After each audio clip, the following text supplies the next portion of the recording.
শুনলেন তো এক অসহায় মায়ের করুণ আর্তনাদ। 9 মাস গর্ভে ধরে যে সন্তানকে পৃথিবীর আলো দেখালেন, আজ সচল নয়নে সেই সন্তানকেই কুলাঙ্গার বললেন মা। কেন? তবে শুনুন কাহিনী। কমলাসাগর বিধানসভার অন্তর্গত পাণ্ডবপুর এলাকার 3 নম্বর ওয়ার্ডের 70 বছর বয়সী বৃদ্ধা মীরা দেব শেষ বয়সে কোনো মতে জীবন কাটাচ্ছেন। ছেলে থাকলেও না থাকার মতোই। গত বুধবার শেকের কোট এলাকায় মেয়ে শিপ্রা দেবের বাড়িতে বেড়াতে এসে হঠাৎ পড়ে গিয়ে ওনার পায়ে প্রচণ্ড ব্যথা পান উনি। আর এরপর থেকেই তিনি বিছানায় শয্যাশায়ী হয়ে পড়েন। বৃদ্ধা মীরা দেবের স্বামী সুকরঞ্জন দেব দীর্ঘ অনেক বছর আগে মারা যান। ওনার 2 মেয়ে এবং ছেলে। ছেলের স্বামীর মৃত্যুর পর বৃদ্ধা মীরা দেবীর ভাগ্যে যে এমন দুঃসময় আসবে তা কখনো তিনি কল্পনাই করেননি। ছোটবেলায় তিনি যে ছেলেকে কোলে পিঠে করে মায়ের স্নেহ ভালোবাসা দিয়ে বড় করে তুলেছেন, আজ সেই পেটের পুত্র সন্তান বিয়ে করার পর গর্ভধারিণী মায়ের সেবা যত্ন করা ভুলে গেছে। বৃদ্ধা মীরা দেব পায়ে ব্যথা পাওয়ার পর একমাত্র পুত্র দুলাল দেব মায়ের চিকিৎসা করার দরকারটুকু মনে করেনি। এদিকে অর্থের অভাবে বৃদ্ধার জামাতা বিশ্বজিৎ দে শাশুড়ির চিকিৎসা করাতে পারছেন না। অসুস্থ বৃদ্ধার ছেলে দুলাল দেব সিলভার ফ্যাক্টরিতে কর্মরত। বলা চলে এই সভ্য সমাজে দাঁড়িয়ে মায়ের প্রতি দায়িত্ব এবং কর্তব্যকে ভুলে গেছে দুলাল দেবের মতো কুলাঙ্গার সন্তানরা। শুক্রবার দুপুরে তাই আহত বৃদ্ধা মীরা দেব সংবাদ মাধ্যমের সামনে ওনার এই অসহায়ত্বের কথা জানাতে গিয়ে বাধ্য হয়ে নিজের পেটের সন্তান দুলাল দেবকে কুলাঙ্গার সন্তান বললেন।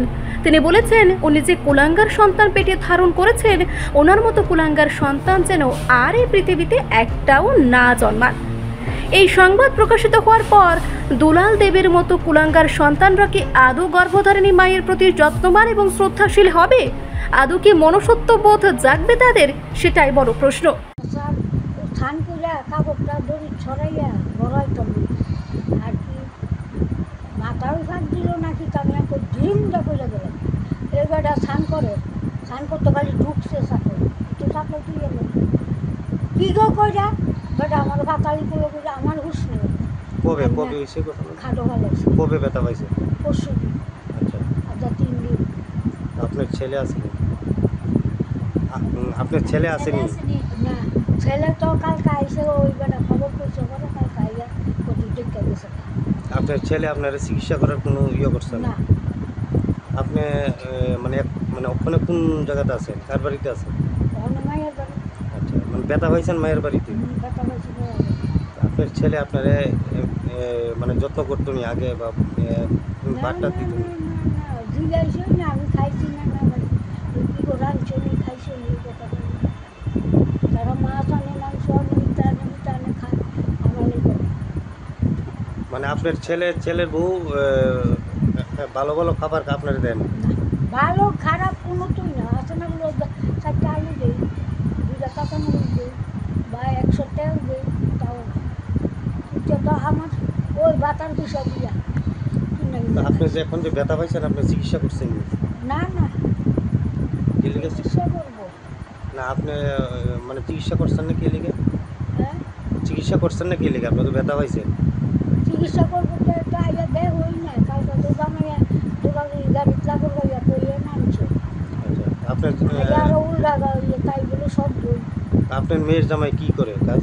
মেয়ের জামাই তো মানুষের কাজ করে। আপনি কি করবেন? আপনার ছেলে আপনার নিজের পেটের সন্তান আপনার দেখে না, আপত্তি বিপদে দেখে না, বাদ দেয় না, কি করবেন? কি করবো? বাদ দেয় না করবো, দেখে না করবো। আমি বৈষ্ণব খাই। তো এখন কি বলবেন আপনি? আমি বলবো এবং কুলঙ্গা ছেলে পৃথিবীর জন কেউ করে জন্ম নেয়। আমার ঘরে জন্ম হয়েছে আর দ্বিতীয় কেউ করে জন্ম নেয়। আমার বাদ দেয় না, কাপড় দেয় না, আমার যে যুগ জিজ্ঞাসা নেই। আপনি তো এখন অসুস্থ, আপনি মানে কি চাইতেছেন এখন? আমি এখন চাইতেছি আমি ভালো হইতাম।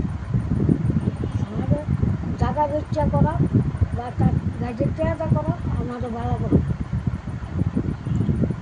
আমার জায়গা নইলে আমার জায়গা বেচা আমার চিকিৎসা। আপনার বাড়ি এমনিতে কোন জায়গাতে? পাণ্ডব। মানে এখন যে আপনি যে মেয়ের বাড়ি আছেন এটা কোন জায়গাতে? সেকেন্ড। আপনার নাম? আমার নাম মীরা দেব। আপনার ছেলের নাম কি? দুলাল দেব। কি করে আপনার ছেলে?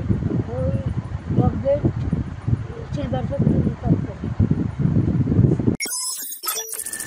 রিপোর্ট সংবাদ প্রতীক্ষা।